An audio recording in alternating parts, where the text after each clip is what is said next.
We 2 keer in het jaar hebben we een roofviswedstrijd met de boot hier in Dokkum. Van de jeugd doen we regelmatig wat. Zoals Joert hebben we de zomerviskaravaan. Is dat nodig? Nou ja, er wordt natuurlijk wel al een prutte vis onder de jeugd, maar wij denken dat het altijd nog wat meer kan.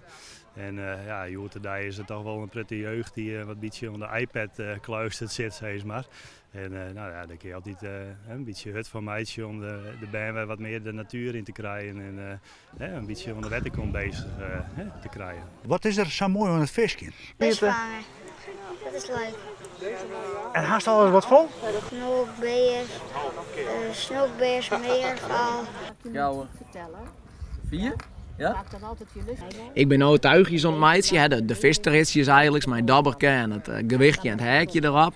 Van hoe is dat zelf meidje kist. Tijdens het visje kind natuurlijk een keer hakenappen of in het tiersrijtje.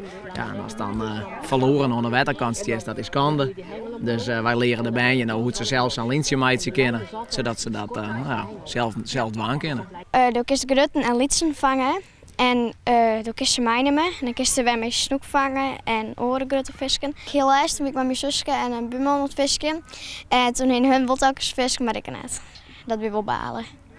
Maar ja, het blijft wel leuk. Dat wel. Er is een stukje visherkenning, dat is hierachter. Een aquarium met al je visken erin.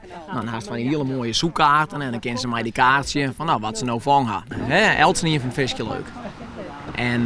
Maar de moest wel iemand hebben die het leert. De moest wel iemand hebben die uitlezen kan hoe goed mijn vis omgaat. De moest een vis die vangst, die moet natuurlijk in dezelfde steed, maar die we hebben allemaal in het water zetten.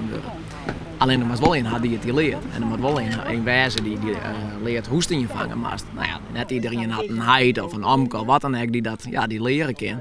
Dus daarvoor ben zulke evenementen wel heel, toch wel heel belangrijk dat het georganiseerd wordt. Ja.